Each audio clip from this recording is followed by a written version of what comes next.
ছেলেরে বাপে কয় তোর কি দাড়ি দেহার বয়স হয়েছে?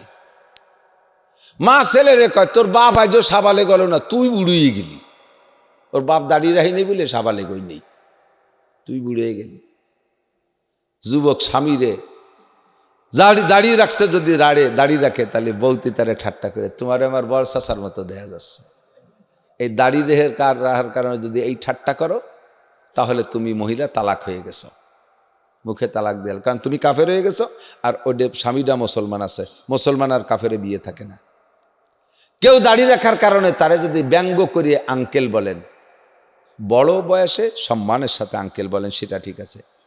বয়সে বড় না, আমার চাইতে সে সময় আমার দাড়ি কাঁচা, আমার চাইতে মানে 10 বছরের বড় হবে, দাড়ি চাইছে ছিল ইয়াং, সে আমারে আঙ্কেল কয়, চাচা কয়। আমি কে আপনি আমার চাচা কন কে? আপনি দেওয়া সে বয়সে বড়, আমার চাচারও দাঁড়িয়ে আছে আপনারও আছে, সেই জন্য। আমি কে আপনার আব্বার দাঁড়িয়ে আছে? জি আছে। তাহলে আব্বা কন। চাচার দাঁড়িয়ে আছে বিদ্যা আমারও আছে, তাইতে চাচা কন। তা আব্বারও আছে আমারও আছে, আব্বা কন। তাহলে ওই যে চাচা কইছেন ওটা সম্মান করে কন না, ওটা ঠাট্টা হইরে কইছেন। কথা কন। আপনি বয়সের তারতম্যে আমাকে ভাই বলতে পারতেন, হুজুর বলতে পারতেন, এই চাচা কন। আমি চাচা না আপনি চাচা, আমি তো যে চাচা দাঁড়িয়ে রয়েছে, তুমি চাচা। আমি যে চাচা তুমি চাচা, প্রত্যেকটা খাতে। আজকে থেকে এই যে চেহারাটায় আমি মরতে যাচ্ছি, সেই চেহারাটা কেমন চেহারা একটু মাইপি ফেলেন। রাতারাত মরণ হতে পারে কি না? পারে পারে। তাহলে আপনি মরার পরে কোন চেহারা নিয়ে নবীর সামনে যাবেন, আল্লাহর সামনে যাবেন, এটা একটু ভেবে ফেলেন। আজকে এখনই তওবা করেন যে তাহলে আর দাড়ি কাটা অবস্থায় যাব না। কয়েকটা গুনাহ আছে, গুনাহ জারিয়া। জেনা যখন করছেন তখন গুনাহ, জেনার থেকে ফারেক, আর গুনাহ লাগবে না। বিড়ি যখন খাইছেন, খাওয়া শেষ, সুখ টান দিয়ে ছাড়িয়ে দেবেন, সে সেটা টান দেয় না, সুখ টান। সুখ টানের পরে আর বিড়ির গুনাহ লেহা শেষ, ওই ডে পর্যন্ত শেষ।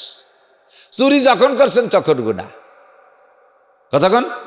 কিন্তু দাড়ি কাটছেন, তওবা করে দাড়ি রাখার সিদ্ধান্ত নেওয়ার আগ পর্যন্ত আপনি যদি কাবা ঘরের মধ্যে ঘুমায় থাকেন, তবু আপনার আমল নামায় একবার দাড়ি কাটতে যে টাইম লাগছে, তাতে যে কয়টা দাড়ি কাটছেন আপনি, 2 মিনিট লাগে একবার দাড়ি সম্পূর্ণ শেভ করতে, 1000 দাড়ি কাটছেন। কথার কথা। তো এই 2 মিনিটে 1000 দাড়ি কাটছেন মানে 1000 কবিরা গুনাহ কামাই করছেন। প্রত্যেক 2 মিনিটে আপনার আমল নামায় 1000 করে কবিরা গুনাহ লেখা হতে আছে।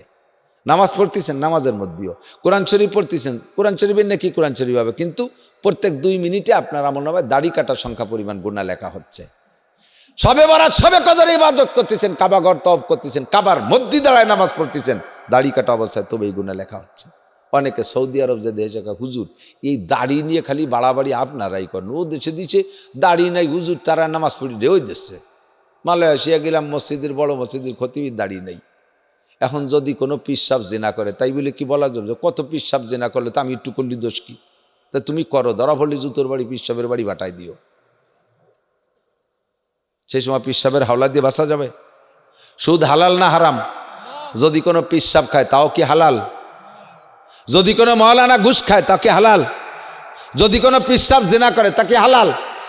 কাবার ইমামও যদি ঘুষ খায় তাহলে কি ঘুষ হালাল? তাহলে ওকে হাওলা দিয়ে লাভ কি? আমি দেখবো কোরআন হাদিস।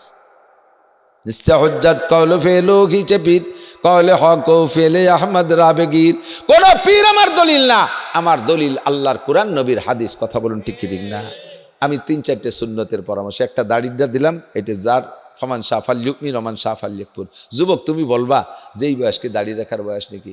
তোমার বিশ্ববিদ্যালয়, তোমার কলেজ। আজকে আমার গোপালগঞ্জে একটা ছেলে আমার সাথে দেখা হয়েছেন, ওর নাম এনাম নাম, সিপসিপে লম্বা, বঙ্গ ওই পাশে সে ওই প্রযুক্তি বিশ্ববিদ্যালয় পড়ে।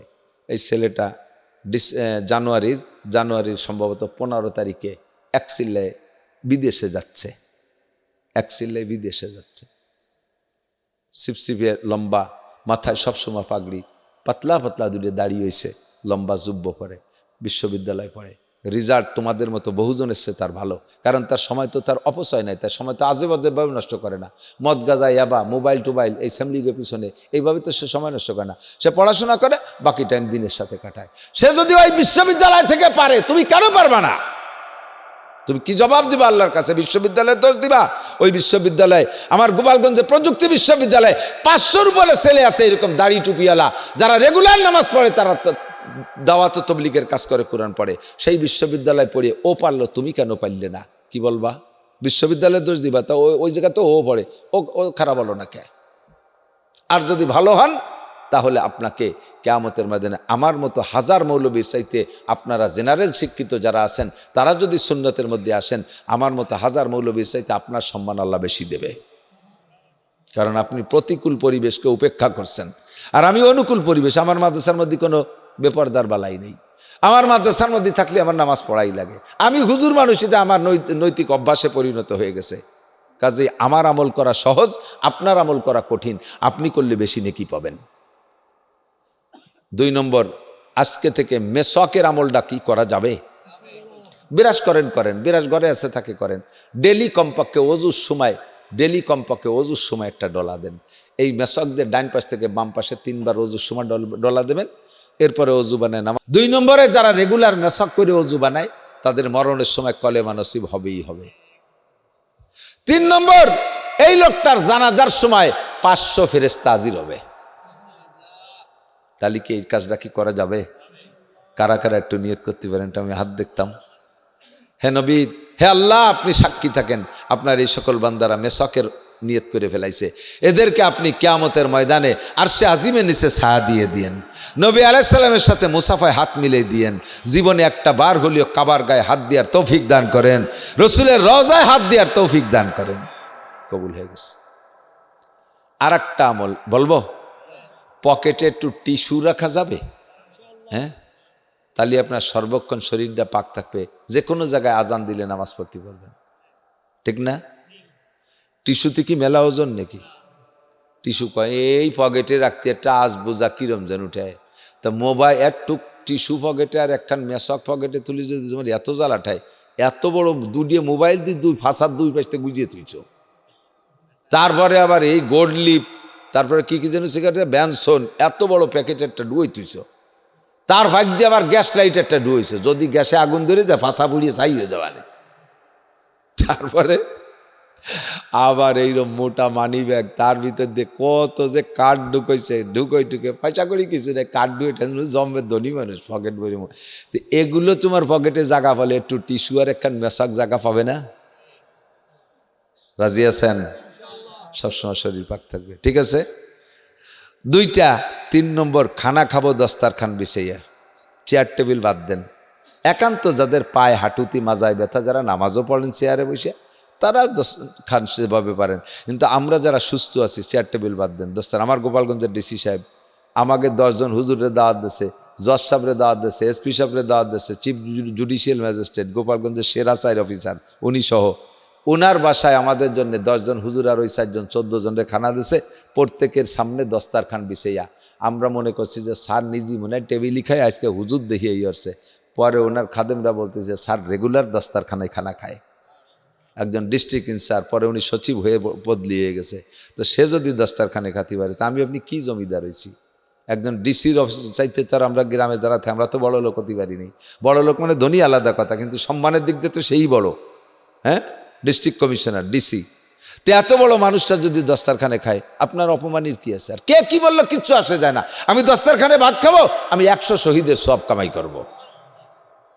পারা যাবে ইনশাআল্লাহ।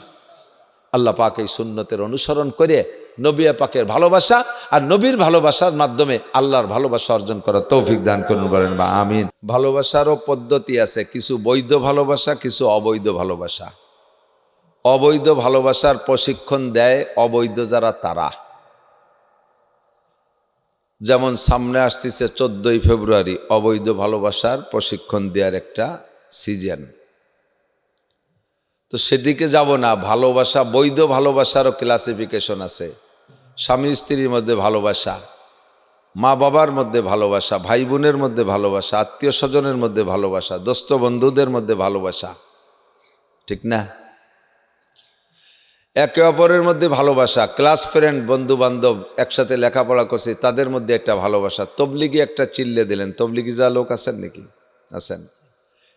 তবলিগি একটা চিল্লে দিয়েছেন, 12 পুরীর 12 জন, ফরিদপুর, রংপুর, দিনাজপুর, সৈয়দপুর, শরীয়তপুর, মাদারীপুর, এইভাবে 12 পুরীর 12 জন এক জামাত হইয়া চিল্লে দিয়ে যখন ফেরার সময় কাকড়াইল আইসা পৃথক হয়ে যান, বিদায় নেন, তখন গলা জড়ায় ধরে কান্নাকাটি হয়, হয় না?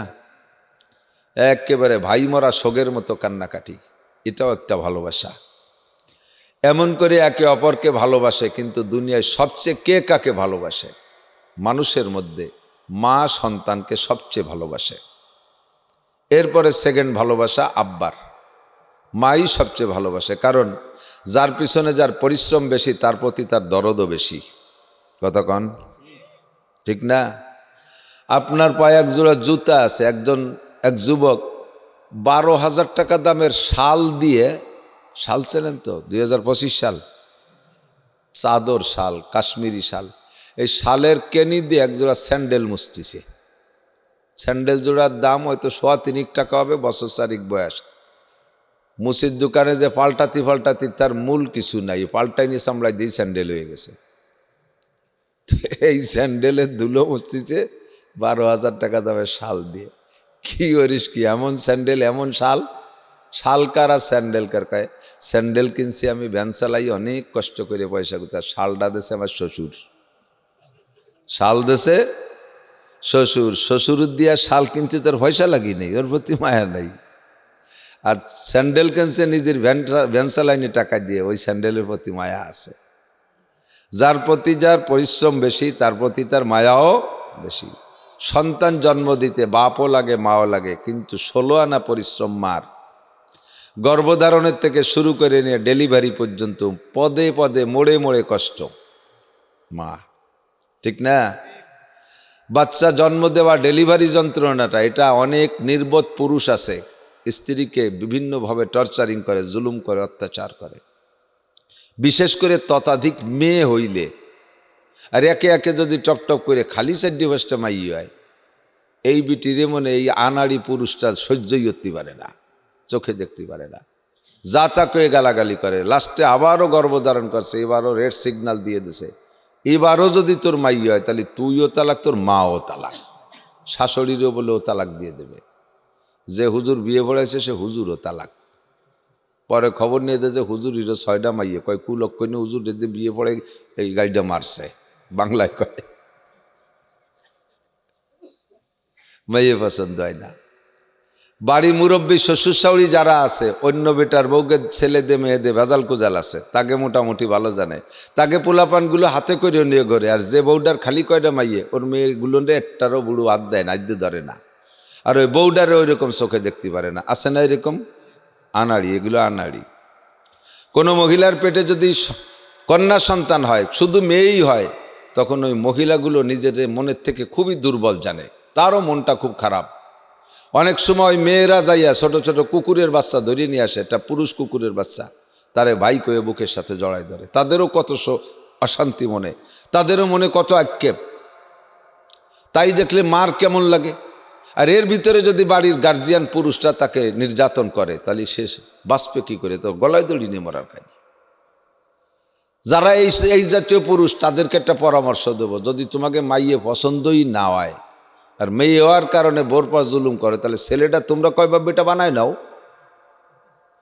বউ মহিলা মানুষ যা পারছে তা বানাইছে, তা মাইয়ে হয়ে গেছে, আর তা তোমাকে পছন্দ হয় না। তোমরা বিটা মানুষ, চরডাঙ্গার মানুষ, বিশাল নাইটিয়েল চর দখল করে ফেলাই দাও সব, শালটা তোমরা বানাও। তা যদি না পারো তো ওই মহিলার পর চাপ দাও কে? মেডিকেল সায়েন্সের আবিষ্কার, একজন পুরুষ 50 বছর পর্যন্ত দীর্ঘদিন লাগাতার সবচাইতে পরিশ্রমের কাজ করলো। এই 50 বছরের কাজকে একত্রিত করলে যতটুক হবে পরিশ্রম, একজন মহিলা তার জীবনের প্রথম সন্তান নর্মাল ডেলিভারি দিতে তার চেয়ে বেশি কষ্ট। মা তো মারাও যাচ্ছে, ডেলিভারির সময় মারা যাচ্ছে না। আপনি 50 বছর এই চরের উপর দিয়ে ইরিদান বড়দান কত কিছু লাগাই বেড়াইছেন, মরলেন না তো। আরও বিটি একটা বাচ্চা ডেলিভারি দিতে যে মারা গেল, তাহলে বোঝেন যে কি পরিমাণ পরিশ্রম হয়েছে তার। এরপরে ডেলিভারির পরের থেকে তো ভিন্ন কষ্ট। রাতবার বাপে ঘুমায় নাকটাই নিয়ে, আর মহিলাটা বাচ্চারে পায়খানা পরিষ্কার, পেশাব পরিষ্কার, বিছানে ভিজে জায়গায় শুয়ে থাকলে নিমোনিয়া হবে, রাতবার কাঁথা পাল্টাইতে তালে থাকে, সব কাঁথা শেষ, সেই ভিজে পেশাবের বিছানের মধ্যে নিজে পিঠ দিয়ে শুয়ে বাচ্চাটারে বুকির পর রাখে। বাপে তো এ কাম খুব একটা করে না। আরও যদি বাচ্চায় বেশি বিরক্ত করে, বাপে মারে 2 থাপ্পড় দিয়ে বাচ্চারা 2 গালি দিয়ে কয় থাক তোরা ঘরের মধ্যে, আমি গোয়েল করে গেলাম। সে গোয়েল করে যে খেতা বিছায় শুয়ে থাকবে তো শাল মেয়ের থাকবে না। কিন্তু মাও যদি ওই সিদ্ধান্ত নিত তাহলে আমরা কয়টা বাঁচতাম কন্ত? মাও যদি কয় থাক তুই, আমি পারবো না তোরে পালতি, এই কয়ে যদি বেড়ে যেত, বাঁচতাম? পরিশ্রম কার বেশি? 2.5 বছর দুধ চুষে খাইছি মায়ের থেকে। একজন বাচ্চা যদি শুধু মায়ের দুধের পর নির্ভর করে 2 বছর দুধ খায়, তাহলে সর্বনিম্ন 60 মণ দুধ খায়। কটুক? 60 মণ দুধ খায়। তা 60 মণ দুধ কেজি যদি এই বাজারে দুধের হিসেব করি, মার দুধের তো দাম দিয়ে সারা যাবে না, বাজারে দুধের হিসেবও যদি করেন তাহলে 1 কেজি দুধের দাম কত? 80 টাকা নাকি? 80 টাকা। তাহলে 6 × 8 = 48, 4800 টাকা করে মন। 4800 টাকা করে মন, 60 মণ দুধের দাম কয় টাকা? একটু যোগ বিয়োগ করে হিসেব করে কন। বিটে বেশিও দুধ খায় পারা যেত না। এইরকম 6টা বাচ্চারে দুধ খাওয়াইছে। এই দুধের দায়িত্ব কিন্তু মার না। শুনে দেখেন মুফতি সাহেবের কাছে, দুধের দায়িত্ব মার না, দুধের দায়িত্ব বাপের। বাপ মায় শুধু বাচ্চা ডেলিভারি দিয়ে ছেড়ে দেবে, এবার তুমি জানতে পারো খায় বেড়াওগে। সেই দুধ 6টা বাচ্চারে দুধ খাওয়াইলো, প্রত্যেক বাচ্চার জন্য 60 মণ করে দুধ খাইছে। কত বড় উপকার করছে কতক্ষণ? বহু মহিলা আছে এরকম মোটা মোটা, সারা জীবন ভরে একটা মাই হয়েছে, তার স্তনে 1 কষ দুধ বেরোয় না। কিছু কিছু খেজুর গাছ দেন না এরকম মোটা। আমাকে এক খেজুর গাছ ছেলে এতনা মোটা, সে গাছি খেজুর গাছে ওঠে 1 টুকেরটা ঠিলি নিয়ে। একজনকে কি এত মোটা গাছ 1 টুকেরটা ঠিলি নিয়ে? ভয় পড়বে না, বড়ি 2 ফুট, তা আড়ি তিসু সে খেয়ে ফেলবে না, ওর জন্য বড় ঠিলি হয়েছিল। ফুয়ারির বাড়ি এরকম বেহা একটা খেজুর গাছ কড়াই খেয়ে ফেলাইছে অর্ধেক, গাছি মাথায় উঠলে ওই পাশে দুল খায়। এত বড় এক কলস নিয়ে উঠছে। কি হলো গাছের যে চাই যে কলস নাও, সকালে আসিস কেনে, সে কলস বইয়ে গাছ ভিজে গেছে, নিচেও 2-3 কেজি পড়ছে। হয় না এরকম? আপনার এই নির্যাতনের বউডা না খাওয়াতে জুলুম করতে করতে শুকোই ফেলাইছেন, অথচ একবারে 2 বাচ্চা হয়েছে, 2 বাচ্চায় 2 স্তনেতে দুধ খায়, তারপরও দুধ পড়ে তার মার ব্লাউজ ভিজে যায়। আল্লাহু আকবার, কত বড় ইহসান! তাহলে এই মায়ের স্তনে দুধ দেশে কে? আল্লাহ। আপনার বাচ্চারে খাওয়াইলো, বাচ্চা বড় হলেই পরিচয় দেবে, এটা কার ছেলে? খালেক মোল্লার সাল। ওর মার নাম তো কয় না যে জরিনের সাল। তা আপনার ছেলেরে সে লাইলে পাইলে বড় করলো, আপনার বাচ্চারে পাইলে পুষে বড় করলো, অথচ আপনি তারপর জুলুম করেন। এই জন্য খুব সতর্ক থাকতে হবে। এই পাশে কথা কারা? মহিলারা নাকি? মহিলারা ছাড়া তো কথা বলার কথা না। ও এক ছোট বাচ্চা, 2 গ্রুপই। অনেক মহিলা এক জায়গা হলি পারা 3 বিটি জানে কলকাতা সে আনে। এত মহিলা তো এক জায়গা হয় নাই কোনোদিন। এই বসে বসে কার ছায়া কেমন, ব্লাউজ কেমন, বোরকা কেমন, উন্না কেমন, 3 পিস কেমন, চুরি কেমন, কানেরটা কেমন, এই দড়ি দরবার অতি অতি সে নাসিরুজুর রস করলো কর্নেরে, তাও টের হয়নি। কথা কম কবেন, শুনবেন বেশি, বসবেন বেশি। তো কি বলছি, সব মিলে বোঝা গেল মাই কষ্ট করছে সন্তানের পিছনে বেশি, ঠিক না? কাঁথা কাপড় ধোয় মায়, গুমুত সাফ করে মায়, ভাত কম আছে বাপরে পেট ভরে খাওয়াই দিয়ে, সন্তানদের খাওয়াই দিয়ে। কম খাইলে কিরা খায়? কথা কন না, কিরা খায়? আমার মা মারা গেছে শনিবারে, আমার ছোটবেলার সব কষ্টের কথা মনে পড়তেছে এখন এক একটা করে। আল্লাহু আকবার। দুপুর সকালবেলা খাইতাম 2-2 রুটি, অথবা কোনোদিন পান্তা ভাত। পান্তা ভাত তো সব দিন থাকতো না, রুটি হতো বেশি। আমাকে ছোটবেলায় তো গরিবরা রুটি খেত, বড় লোকরা ভাত খেত, ঠিক না? এখন বড় লোকরা রুটি খায়, গরিবরা আল্লাহর রহমতে ভাত খায়। আমার বাড়ির দ্বারা এক ফইর আছে, দিন বইরে ভিক্ষে হইরে চাইল বেশি ফেলে। তো কয়েকদিন বেচার পরে আমি বললাম যে চাচা ভিক্ষে করেন তো চাউল খাওয়ার জন্য, তা বেশি ফেলেন তা কি খান? কয় মনে হয় 12 ভেজালি চাইল খাওয়া যায় না। হইরিও 12 ভেজালি চাইল খায়। তা আপনি চাইল বেচে কি খান? কয় যে বেশিরভাগ পাইজাম খাই, মাঝে মাঝে বাসমতিও খাই। আর আমাকে ছোটবেলায় মুরব্বীরা সাক্ষী দেন, স্বাধীনের পরে যে অভাব গেছে যুদ্ধের পরে, সেই অভাবের সময় কি খাইছেন? এত সেটে পান্তা ভাত, গলা ডিশ পানি, কাঁচামরিচার পিঁয়াজ দিয়ে মাহাই দিয়ে গড় গড় করে চুমুক দিয়ে খাইয়ে মাঠে গেছেন, ক্ষেত খামারে গেছেন, স্কুলে গেছেন, ঠিক না? আর এখন সে পান্তা ভাত গরুরে দিল। আমার বাড়িও গরু আছে, গরুরে বালতি করে পান্তা ভাত দিছি। কোনোদিন যদি একটু টক হয়ে গেছে, এক চুমুক খায় গাড় করে ডেক সাইডের কাকি অ্যান্টাসিড আছে নাকি? ও সুরই কয় যেমন অ্যান্টাসিড আছে। সেই অভাবের সময় সকালবেলা 4টে পান্তা ভাত অথবা 2 রুটি, দুপুরবেলা ভাত রান্না করতো মা, দুপুরবেলা একটু জোরাজুরি করে সাইডে খাইতাম কারিয়ে করি, অনেকগুলো ভাই বোন, 11টা ভাই বোন আমরা। আব্বা একা সামান্য জমি খেত কিচ্ছু নাই, বাকি বর্গা করে খায়। তো তার ভিতর দিয়ে হাড়ির কে নীতি চারটে ভাত থাকতো। রাতের বেলা মা কইতো আব্বার জনি চারটে বেশি থুতো, আর আমাকে কত যে তোরা কয় ভাই বোন ডিসির মধ্যে মা খাইয়ে নেলা নেলা ভাগ করে খা। না আপনি খাবেন না, কয় যে আমার কি দিয়ে নাই, মারকে কি দিয়ে নাই, মারকে কি দিয়ে নাই। অবশ্যই কিদে পেটে শুয়ে রয়েছে, আমাকে খাওয়াই দিছে। বাপে কিন্তু ঠিক মতোই খাইছে, মা খাই নেই। কতক্ষণ আপনার ছেলেও আছে মেয়েও আছে, ট্রাই করে প্রমাণ করে দেখাই দিয়ে, এদিক তাকান। ছেলেও আছে মেয়েও আছে, আলহামদুলিল্লাহ। আমার আল্লাহ ছেলে মেয়ে অনেক দিয়েছে, 5টা ছেলে 2টে মেয়ে। মাঝে মাঝে ছেলেকে মেয়েকে নিয়ে এক জায়গায় গল্প করি। ওর মা রান্না করে, রান্না শেষ হয়ে গেলে ওর মা সিগন্যাল দেয়, ফাঁকে ফাঁকে ছেলের একটা উঠে উঠে যে খাইয়ে দিয়ে আইছে, আবার গল্পে শরিক হয়। মেয়ে দুটে যায় না। পরে মেয়েরা কয় আব্বু ভাত খাবেন না? আমি রান্না হয়েছে, কয় বাইরে সবাই খাইয়েছে। আমি বলি তাই তোমরাও যাও খাওগে। কয় না আব্বু আপনি না গেলে খাবো না। মেয়ে দুটো গলা জড়াই ধরে ঝুলিয়ে পড়ছে। ছেলেরা ঠিক মতো খাইয়েই আইছে, বাপরে কয়ও নাই, আর মেয়ে দুটো বাপের গলা জড়াই ধরে আপনি না খাইলে খাবো না। এই হলো মাইয়া আর ছেলের পার্থক্য। সব মিলে প্রমাণ হয় সন্তানের প্রতি ভালোবাসা কার বেশি হওয়া দরকার, মায়েরই বেশি হওয়া দরকার, ঠিক না? এত কিছু প্রমাণ করে। বাপও যে ভালোবাসে না তা না। কোথায় গেছে মিলাদ পড়ছে, 2 জিলাপি পাইছে, মনে রয়েছে আমার নানটু বাড়ি রয়েছে, নানটু এই নানটুর জন্য জিলাপি দিয়ে পকেটে তুলছে, 2 বিস্কুট পকেটে, তা আইসার দিতি মনে নেই, কাজের ঝামেলায় পরে শৈল ইন্দুরি তল দিয়ে কেটে বারোই নিয়ে গেছে। যেখানে যা পায় মা বাবার সন্তানের জন্য নিয়ে আসে। বাপ পিঠ পোড়াই নিয়ে কষ্ট করে, কি পরিমাণ কষ্ট চরের উপরে করেন বাপরা। তাহলে মা বাপ সবচাইতে ভালোবাসে, এর প্রমাণের অভাব নাই। রাতভর বললেও শেষ হবে না, কতক্ষণ ঠিক না? মা বাপের চাইতেও ভালোবাসা কার বেশি? এটুকান কার? আল্লাহর চাইতে আর ভালোবাসা কের বেশি না। দুনিয়ার সর্বসেরা মা, যে মা সন্তান ছাড়া কিছু বোঝে না, যে মা সবচাইতে সন্তানকে ভালোবাসে। সারা বিশ্ব বাছাই করা একটা মা এমন, যেই মায়ের তুলনা আর কোনো মা নাই। এমন মায়ের মধ্যে সন্তানের প্রতি যেই ভালোবাসা, তার চাইতে 100 গুণ বেশি বান্দার প্রতি আল্লাহর ভালোবাসা। সন্তান মায়ের সাথে বেয়াদবি করে, রাগারাগি করে, 6 মাস কথা বলে না। রাতের বেলা যদি সন্তান মায়ের কাছে এসে মা কয়ে ডাক দেয়, আর তখন মা কোনো অভিমান রাখে না। মা লাফ দিয়ে উঠে সন্তানকে জড়িয়ে ধরে। সন্তান যতটুক কাঁদে তার চাইতে মা কাঁদে বেশি। কতক্ষণ? আল্লাহ হাকিমুল হাকিমিন বলেন, ও বান্দা, 7 বার अगर तौबा शिकस्ती बाज आ হারাতে হাসতি বাজ আ। তুমি যার মধ্যে থাকো ওখান থেকে ফিরে আসো। মূর্তি পূজার মধ্যে আসো, ফিরে আসো। বুতখানায় আসো, ফিরে আসো। জিনার মধ্যে আসো, ফিরে আসো। মদের আড্ডায় আসো, ফিরে আসো। যে জায়গা আছো তুমি সেখান থেকে ফিরে আসো। বাজ আ হারাতে হাসতি বাজ আ। 100 বছর পর্যন্ত গুনাহ করার পরেও যদি অবশেষে আইসে পড়ে ফেলেন আস্তাগফিরুল্লাহ, মাত্র একবার আস্তাগফিরুল্লাহ অন্তর থেকে পড়ার সঙ্গে সঙ্গে আল্লাহ পাক বলেন, ফাউলাইকা ইউবাদদিলুল্লাহু সাইয়্যাতিহিম হাসানাত। বান্দা, তোর সব গুনাহ আমি নেকি বানাই দিলাম, সব গুনাহ নেকি বানাই দিলাম। আল্লাহর নাম রহমান, আল্লাহর নাম রহিম, আল্লাহর নাম গফফার, আল্লাহর নাম গফুর।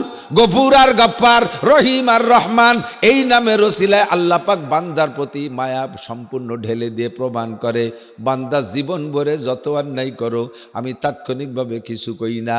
ও আমার যুবক ভাইরা, আমার দিক তাকাও, আমার মুরব্বী বাবারা তাকান। আল্লাহু আকবার। এই জমিনে আল্লাহর হুকুম আমরা কয়টা পালন করি, আর আল্লাহর কোন নিয়ামত আমরা ব্যবহার করি না, কোন নিয়ামত ব্যবহার করি না। সূরা আর রহমান বলে আল্লাহ পাক নিয়ামত উচ্চারণ করে করে আমাদেরকে খোঁটা দিয়ে বলেন, ফাবিআইয়ি আলাই রাব্বিকুমা তুকাজ্জিবান। কোনটিকে তুমি বলিবে মিথ্যায় যে বিশ্বপতির দান। ফাবিআইয়ি আলাই রাব্বিকুমা তুকাজ্জিবান। সূর্য দিয়ে আমাদের আলো দিচ্ছেন, নাফরমানি করি আমরা সূর্যের সাথে, আল্লাহর সাথে নাফরমানি করি।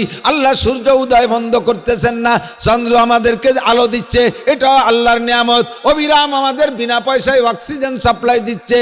কৃত্রিম অক্সিজেন, আইসিইউতে গিয়ে অক্সিজেন ব্যবহার করতে গেলে গেলে ঘন্টায় 2000 টাকা বিল দেওয়া লাগে, 24 ঘন্টায় 48,000 টাকা বিল আসে।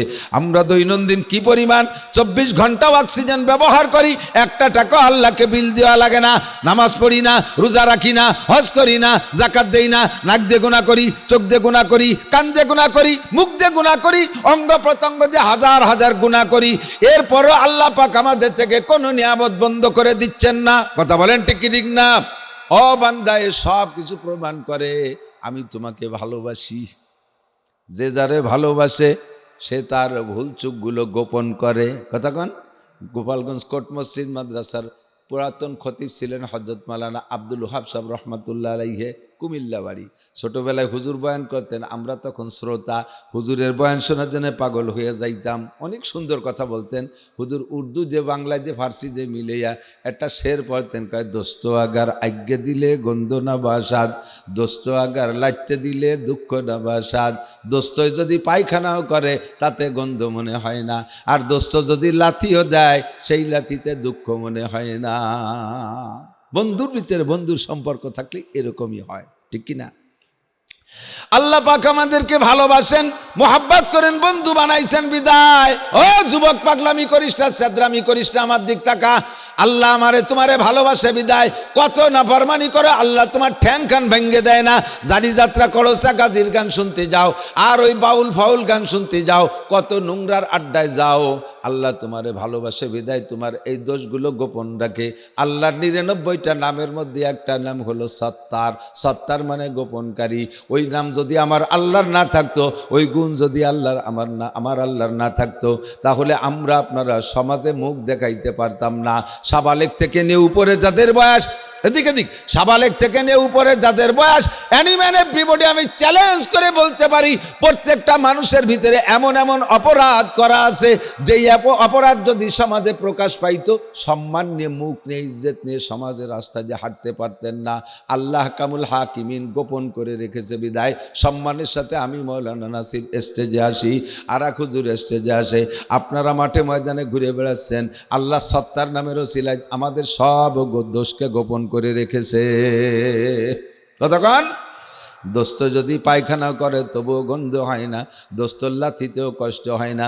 আল্লাহ পাক বলেন, রাতভর দিনভর জীবন ভরে যদি তুমি এ বিষয়ে আলোচনা করো, তোমার আলোচনা শেষ হবে না। কারণ আমার নেয়ামত সংখ্যা, ওয়াইন তাউদ্দু নিয়ামাতাল্লাহি লা তুহসুহা, সারা দুনিয়ার সমস্ত মানুষ ঐক্য হয়ে যদি আমার নেয়ামত রাজি গণনা করার চেষ্টা করো, তোমাদের হায়াত শেষ হয়ে যাবে। আমার নেয়ামত, আমার ইহসান, আমার অনুগ্রহ, আমার দয়ার হিসাব করে তুমি শেষ করতে পারবা না। সব মিলে প্রমাণ করে আমি তোমাদেরকে ভালোবাসি, ঠিক কিনা?